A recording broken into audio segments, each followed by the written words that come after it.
Fala, fofolete! Sejam todos bem-vindos ao nosso canal novamente. Meu nome é Augusto Bax, eu sou investidor de criptomoedas há pelo menos 400 bilhões de anos. No caso dos fundamentos econômicos, então, a gente vai começar pelas notícias e informações que podem trazer alguma certa relevância aí no contexto que a gente está vivendo. Então, os investidores perdem novamente para o Fed depois de dados da inflação praticamente virem um pouco arrefecidos. A gente viu uma alta, né? Uma alta para o preço continuar caindo. A gente vê que os investidores estão há muito tempo já apostando no pivô dos bancos centrais. Então a gente fala nisso, né? Já fala nisso há muito tempo, pivô dos bancos centrais, para flexibilizar a política monetária novamente. Quando vai acontecer isso? Quando as taxas de juros começarem a vir num nível acima dos dados de inflação, a gente vai começar a se aproximar do pivô. Se a inflação começar a cair numa velocidade mais forte, mais rápida do que a gente espera, o mercado pode ter uma reversão antes. Então eu estou de olho para o início do ano que vem, agora 2023, a entrada desse ano, principalmente março para abril, junho e julho, são os meses ali que eu mais vou ficar atento para uma possível reversão majoritária de tendência ou uma formação de fundo, né, conforme eu vou explicar aí para vocês, tá? Então a gente tem aí, então, basicamente, ações e títulos que começaram a ter uma certa recuperação, mas que agora bateram numa resistência na média de 200 dias.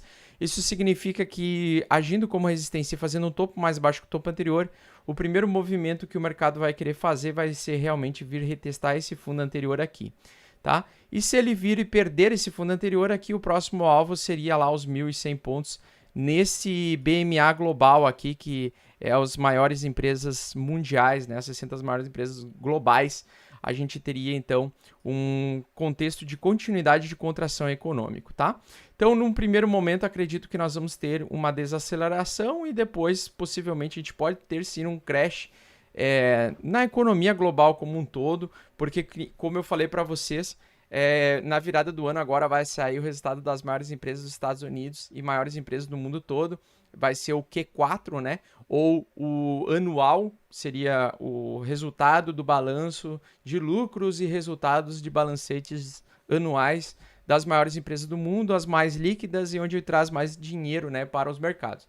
Então, agora nesse balanço, provavelmente nós vamos ter um saldo negativo em janeiro, ali lá pelo dia 22, 20 de janeiro, ou 21, agora não lembro exatamente, a gente vai ter o balanço das empresas e eu acredito que o balanço vai vir bem negativo, vai enxugar um pouco mais o dinheiro dos mercados. Então eu ficaria bastante atento até o dia 22 de janeiro a possíveis quedas mais fortes, mais violentas e mais repentinas, tá?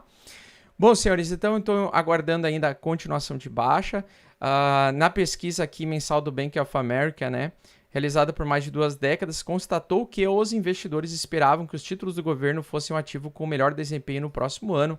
Então, a expectativa em 2023 é de que seja o ano da renda fixa novamente. Então, isso se tornou verdadeiro, se tornou um ponto verdadeiro lá em 2009, março de 2009, e hoje nós estamos num ambiente semelhante a 2007, 2008 e 2009, tá? Então a gente tem basicamente aí várias pessoas ainda aceitando prejuízo, pouca demanda compradora. Isso faz com que os poucos compradores de curto prazo eles possam vender e tentar realizar um prejuízo mínimo no futuro, impulsionando mais queda pela frente, tá? Então essa é a primeira notícia, a primeira informação que eu quero passar para vocês em relação a isso. Outra que eu quero falar é justamente sobre as quedas do mercado, que elas podem ser equiparar a 2018 e 2008, tá? Elas podem ser equiparar a 2008. E basicamente nós temos, então, Wilson da Morgan Stanley disse que a queda nos lucros dos Estados Unidos pode rivalizar com a era de 2008. Você sabe muito bem o que aconteceu em 2008.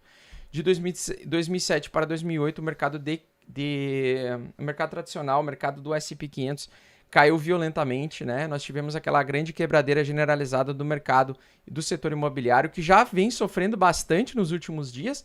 Então a gente pode ver algo semelhante acontecendo, com uma derradeira queda agora, uma piora no cenário e um movimento de baixa até o nível de 3.000 pontos do S&P 500.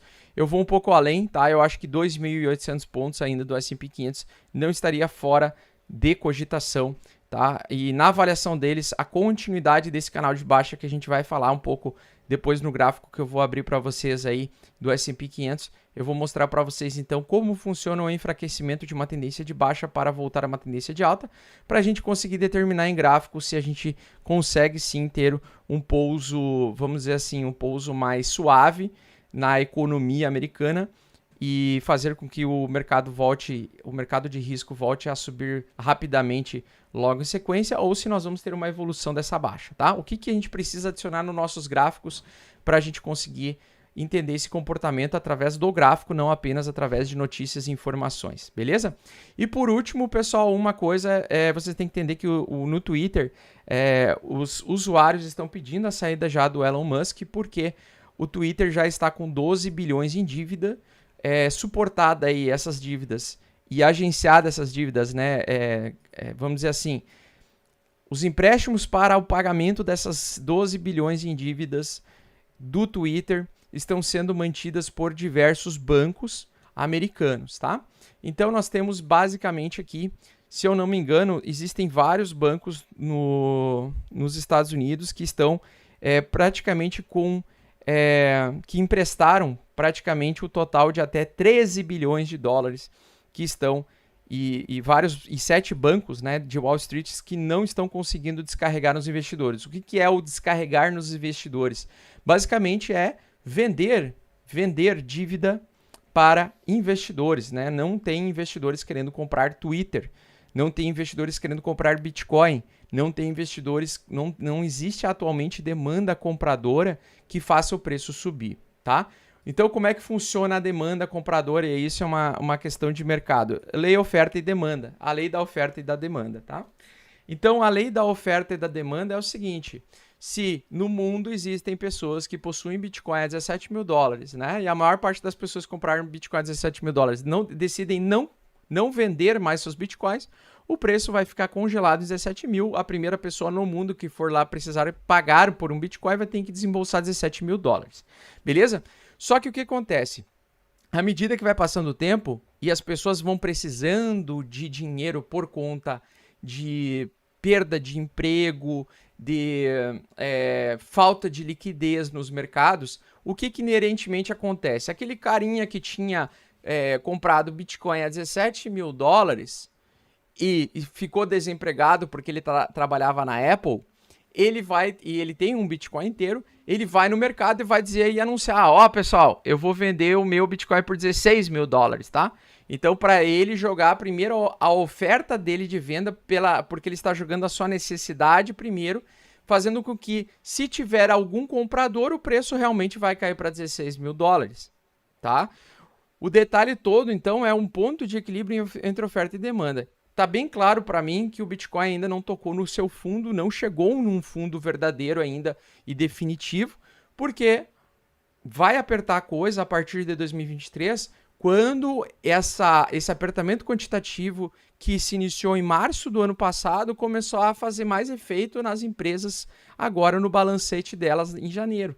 Então em janeiro vai vir um balanço bastante negativo, as empresas vão deixar de contratar, com as pessoas tendo menos dinheiro, elas vão usar bitcoins que antes elas não queriam usar como reserva para vender, e elas vão aceitar prejuízo cada vez mais. E dentro desse contexto começa-se aquele período de crash, né? Aquele período de queda mesmo, onde ninguém consegue mais tomar empréstimo para fazer uma compra de um imóvel futuro, né? Então, o mercado hipotecário lá nos Estados Unidos, que é o maior mercado dos Estados Unidos, é o que mais movimenta financeiramente dentro do território americano, e é um dos que mais mostra como está sendo a realidade econômica do país, é o que vem mais sofrendo aí nos últimos meses. Então, tudo isso está conectado de uma certa forma que vai impactar a continuação da baixa demanda compradora por esses ativos, né? E aí o Twitter pode agora ter um certo problema, e o Twitter mesmo pode ser uma das empresas americanas que participam aí das top 500 maiores empresas americanas, que pode sofrer bastante agora nas próximas semanas, principalmente no início deste ano. Lembrando que por conta da flexibilização da taxa de juros, lá depois da pandemia, nós tivemos uma emissão maior de dólares na economia geral, e basicamente nós temos então um efeito inflacionário que está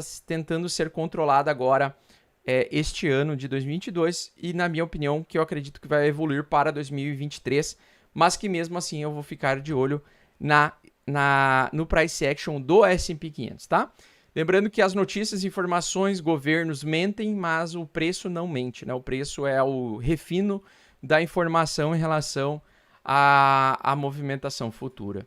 E a CNN Brasil, inclusive, vem falando aí hoje de manhã não, há 3 dias atrás, né, que os bancos centrais começaram, então, o movimento de elevar juros na esteira do Fed, ou seja, acompanhando, né, outros bancos. Então, os bancos centrais menores, eles acompanham o seu banco central papai, né, o seu banco central mestre, que é o Banco Central americano.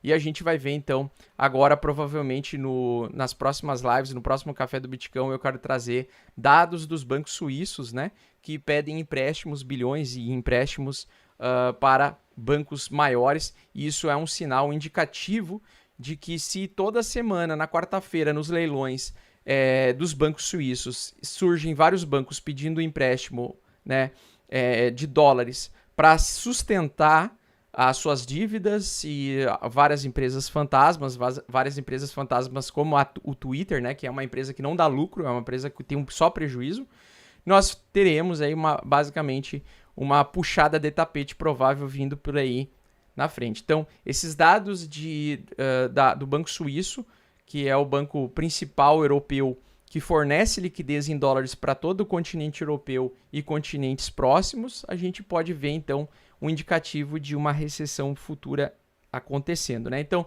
já fiz um vídeo sobre recessão, já falei sobre as estratégias, né? Um vídeo que tem aí mais de 350 mil visualizações, que eu lancei há 3, 4 semanas atrás.